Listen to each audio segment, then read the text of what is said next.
আসসালামু আলাইকুম রহমতুল্লাহ। Welcome to my YouTube channel equal math by Ratan sir. আজকের যে টপিক্সটি সেটি হলো লসাগু নির্ণয় পদ্ধতি এবং লসাগু কাকে বলে, লসাগুর ডিটেলস নিয়ে আজকের এই আলোচনাটি আমরা শুরু করতে যাচ্ছি। তো ভিডিওটি শেষ পর্যন্ত দেখার অনুরোধ রইল। আমরা প্রথমে জেনে নিই লসাগু কাকে বলে। লসাগু কাকে বলে এটার উত্তরে আমাদেরকে লিখতে হবে বা জানতে হবে সাধারণ গুণিতকের সবচেয়ে ছোট সংখ্যাকে বলা হয় লসাগু। আচ্ছা, এবার তাহলে আমাদের মনে প্রশ্ন আসে যে গুণিতকটা আসলে কি। এই গুণিতকটা কি এটা আমি লিখে রেখেছি নিচে। একটি সংখ্যাকে পূর্ণ সংখ্যা দ্বারা গুণ করলে যে মানগুলো পাওয়া যায় তাকেই ওই সংখ্যার গুণিতক বলে। তো দেখি আমরা আসলে গুণিতকটা আমরা সংজ্ঞা জানলাম, এখন প্র্যাকটিক্যালি আমরা দেখাবো যে গুণিতক আসলে কিভাবে বের করতে হয় বা কিভাবে নির্ণয় করতে হয়।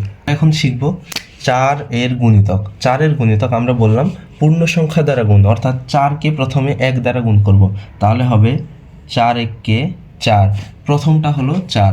আচ্ছা, তারপরে 4কে 2 দ্বারা গুণ করলে, একের পরে পূর্ণ সংখ্যা হচ্ছে 2, তাহলে 2 দ্বারা গুণ করলে 4 2 গুণ করলে হবে 4 2 8, তারপরে 3 দ্বারা গুণ করলে হবে 12, তারপরে 4-এর সাথে 4 গুণ করলে 4 4 16, 4-এর সাথে 5 গুণ করলে 4 5 20, 4-এর সাথে 6 গুণ করলে 4 6 24। আপাতত অন্তত পক্ষে 5-6টা আমরা গুণিতক লিখব, লেখার পরে ডট ডট। এই জিনিসটা আবশ্যক, আমাদেরকে ব্যবহার করতে হবে, অর্থাৎ এই যে এই ডট ডট ব্যবহার করলাম, এটা গুণিতকের ক্ষেত্রে অবশ্যই ব্যবহার করতে হবে। আচ্ছা, আমি বললাম আপনাদেরকে যে ডট ডটটা অবশ্যই ব্যবহার করতে হবে। এবার অনেকে প্রশ্ন হতে পারে যে কেন আমরা ডট ডট ব্যবহার করব। তার কারণ আমি যদি 4কে 100 দ্বারা গুণ করি তাহলে হবে 400। আচ্ছা, 4কে কি 100 দ্বারা গুণ করার পরে আমরা থেমে যাব? 4কে কি 1000 দ্বারা গুণ করতে পারবো না? অবশ্যই পারবো। তাহলে 4কে যদি 1000 দ্বারা গুণ করতাম তাহলে হতো 4000। 4কে যদি 1 কোটি দ্বারা গুণ করতাম তাহলে হতো 4 কোটি। এরকম আমরা হাজার কোটি দ্বারা আমরা 4কে গুণ করলে সেটার গুণিতক পাবো। পরবর্তীতে এই গুণিতকের মানটা আরও নির্ণয় করা যায়, যার জন্য এই গুণিতকের জন্য ডট ডট ব্যবহার করা আবশ্যক। আচ্ছা, এবার আসি আমরা 6-এর গুণিতকে। 6-এর সাথে আমি আর একটু সহজ করে বলে দিই, গুণিতকের চিন্তা যখনই করতে যাবেন তখনই আপনারা নামতার কথা চিন্তা করবেন, অর্থাৎ গুণিতককে ভাববেন একটা নামতা। তাহলে 6-এর ঘরের নামতাই হবে 6-এর গুণিতক। তাহলে আমরা 6-এর ঘরের নামতা যদি পড়ি, 6 কে হবে 6, 6 দুগুণে হবে 12, 3 6 হবে 18, 4 6 হবে 24, 5 6 হবে 30। এই কয়টা করলেই হলো, তারপরে ডট ডটটা দিয়ে নিলাম। আচ্ছা, এবার আসি আমরা সাধারণ গুণিতক। আমরা লসাগুতে পড়েছিলাম সাধারণ গুণিতকগুলোর সবচেয়ে ছোট সংখ্যাকেই লসাগু বলে। সাধারণ কথাটি আমরা অনেকেই জানি, আবার অনেকেই জানি না। আমি একটু বলে নিই। সাধারণ হচ্ছে উভয়ের মধ্যে যেটা কমন থাকবে, কমনের বাংলায় হচ্ছে সাধারণ। তো যেই জিনিসটা কমন পাবো সেইটাকে আমরা সাধারণ হিসেবে বিবেচনা করব। আর যেহেতু এই দুইটাই গুণিতক, যার জন্য সাধারণ গুণিতক। তো দেখি 4 কি নিচেরটাতে আছে? নেই, যার জন্য 4কে আমরা গোল দাগ দিব না। যেগুলো সাধারণ আমরা পাবো, কমন পাবো, সেগুলোতে গোল দাগ দিব। 8 নেই, 12, এই যে 12 এখানে, 12 এখানে, যার জন্য 12 গোল দাগ দিলাম।